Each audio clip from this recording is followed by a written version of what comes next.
Est-ce que tu peux nous dire quelles sont tes racines, quelles sont tes fondations? Mes racines, alors moi je suis de Metz, de ma famille on est de Metz, c'est 4 ou 5 générations. Mon grand-père était pêcheur, mon arrière-grand-père était pêcheur, mon oncle était pêcheur, mon père était pêcheur, mes cousins sont pêcheurs, ostréiculteurs, moi j'ai été pêcheur ostréiculteur. On est une famille ancrée ici. Et qu'est-ce que tu peux nous dire de tes parents?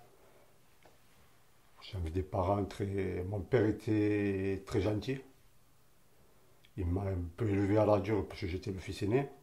Mais avec moi, après, il était très, très, très gentil. J'étais tout le temps avec lui, c'est comme si j'étais tout le temps collé à lui. C'est lui qui m'a appris à jouer à la pétanque. Après, je jouais avec lui. Il aurait aimé que je joue, mais j'étais trop heureux en fait. Quand je montais là-haut, j'étais bloqué. Alors, ça fait que du coup, je me suis dirigé en joute. Je parle avec Thierry, Yannick, c'est moi qui fais le micro. Ah, il m'a fallu, tout le monde me fait, tu n'y arriveras pas, tu n'y arriveras pas. Et un jour, il fallait parler, ben, je l'ai fait, c'est parti tout seul. Depuis, j'y suis là. Donc, du coup, tu avais du mal à parler avant quand ton père était là et Oui, il est voilà, parti de moitié. c'est lui qui parlait pour moi, en fait. Il parlait pour moi, il parlait pour moi, et le jour où il n'était plus là, ben, il fallait que je m'exprime tout seul. C'est grâce à mon père que j'ai fait l'école maritime, j'ai fait le métier de pêcheur, mais après, voilà, le jour où mon père est parti, j'ai voulu résister pendant un an ou deux, et après j'ai vu que je peux dire que j'ai fait faillite tout seul. Voilà, j'ai fait faillite. C'est mon seul regret là-dedans, quoi. Quand j'aimais ce métier, ostréiculteur pêcheur, j'aimais ce métier. Et quand le jour où il fallait que j'arrête, j'ai arrêté. Et ta mère? Ma mère, c'est plutôt quelqu'un de maison. Bon, elle était souvent là pour m'aider, mais elle était là pour m'aider, me mettre dans le droit chemin des fois. Après, ma mère, c'est quelqu'un de très gentil. Elle se mettra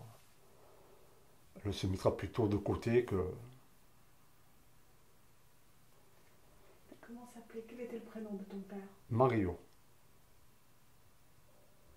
Et de ta mère? Claudine. Et qu'est-ce que tu as appris de tes parents? Qu'il fallait être quelqu'un de simple. Moi, je me décris peut-être quelqu'un de simple aujourd'hui. Voilà, après, c'est vrai, quand je veux les choses, je veux être brut, je vais y aller au conflit. Je suis quelqu'un qui va plus souvent aller au conflit que de parler avec les gens. Après, il faut parler, ben voilà, après on parle, il n'y a plus de conflit après. Mais je suis comme ça. Tu as des frères et sœurs? J'ai 2 sœurs.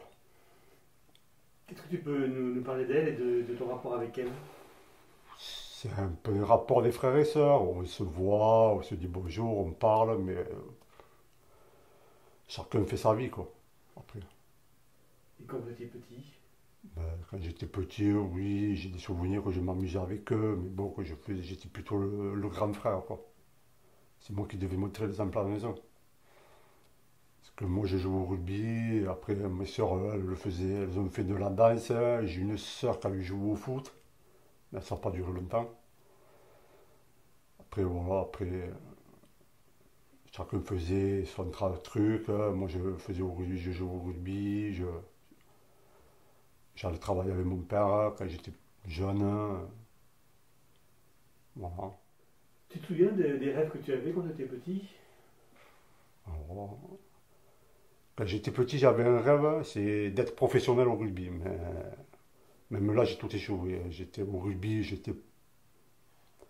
à l'époque, les jeunes de mon âge, j'ai toujours joué à Metz. Après, le seul club qui était venu me voir, c'était quand je jouais. J'avais un collègue de mon père qui était dirigeant à Argelès-sur-Mer.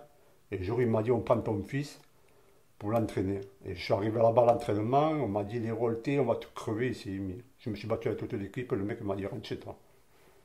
Et j'ai joué à Metz. Voilà, j'ai toujours joué à Metz jusqu'à l'âge de 30, de 35 ans. Est-ce que tu peux nous raconter un souvenir de ton enfance particulier qui t'aurait marqué? Des souvenirs qui m'auraient marqué. Je me souviens qu'en 87, il y avait de la neige à Metz. On n'est pas allé, pas d'un mois, on n'est pas allé à l'école, on s'amusait comme des fous.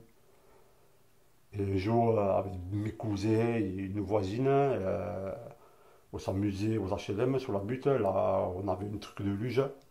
Et la luge, comme j'étais devant le plus costaud, la luge, elle a glissé. Et mon seul souvenir, c'est que j'avais passé le pied à travers la vitre. J'avais une balafre au genou, j'avais 10 points. Et c'est le seul souvenir que j'ai étant d'enfant. Après, des souvenirs d'enfant, j'en ai, on va dire, à village, on oublie un peu, quoi. Allez, je sais que tu n'aimes pas trop l'école, mais on va revenir un petit peu à l'école. Oui. Est-ce que tu peux nous redire quel élève tu étais? J'étais l'élève, on va dire, qui était au fond de la classe, à côté du radiateur. Déjà, l'école, c'était pas fait pour moi. Ça, j'étais toujours, je le dis, j'étais un cancre.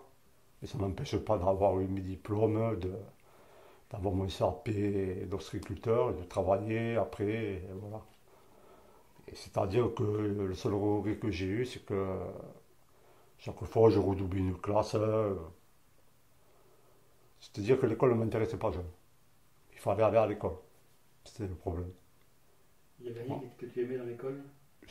Après, j'ai connu des professeurs à Metz qui étaient gentils, qu'à l'époque, avant, tu faisais une connerie, le professeur il te mettait un coup de pied au cul. Maintenant, ils ne peuvent plus le faire.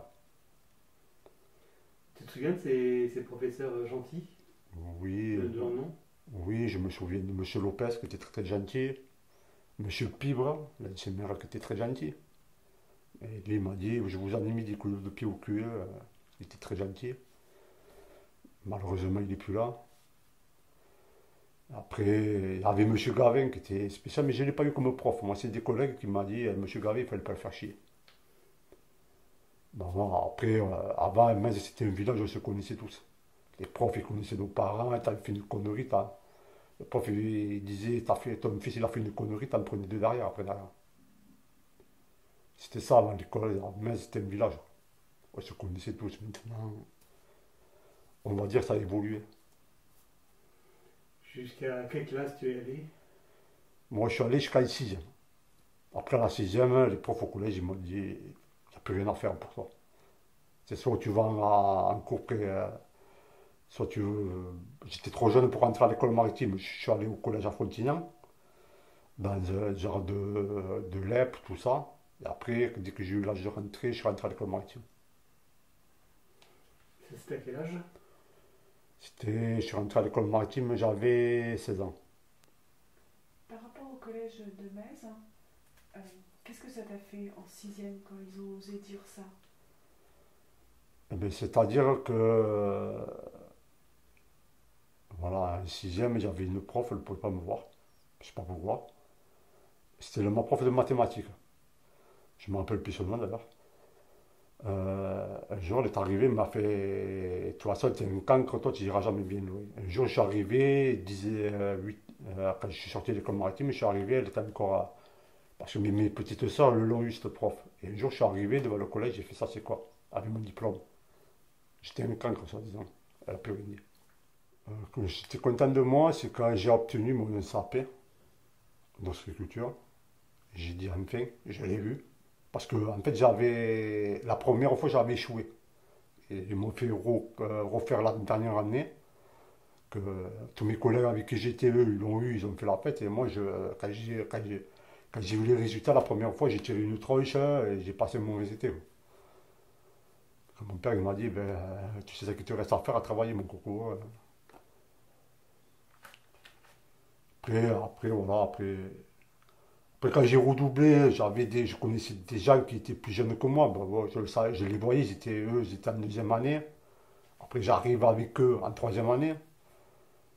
Bon, après, j'ai joué le jeu. J'allais dans les cours, je pouvais être dans les cours, ils me retournaient les pouces, mais j'ai joué le jeu, j'ai recopié les cours, j'ai participé. Les profs, ils me font, ouais, mais toi, tu connais déjà. J'ai fait, ouais, mais je connais, mais je participe quand même. Quelle a été la réaction de ton père quand tu es venu avec ton CAP? Il m'a dit, ben, c'est vrai, maintenant, il m'a dit, t'embarques dans le camion et tu vas travailler, il m'a dit.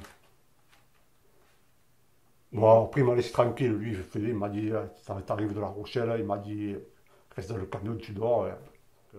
J'aurais aimé garder mon père plus longtemps. Après, quand j'y pense, c'est vrai que voilà, bah, peut-être qu'il est là-haut, il me regarde, ou il va se dire, je sais pas. Après, il avait quel âge? il est mort, il avait 51 ans. Donc toi, tu en avais combien? 2004, j'allais sur mes 25 ans. Bon, après, maintenant j'en ai 41, ça m'a fait mûrir. Bon, c'est vrai que j'y pense encore des fois. Mon père, c'est mon père, bon, il faut y penser toujours, hein, après.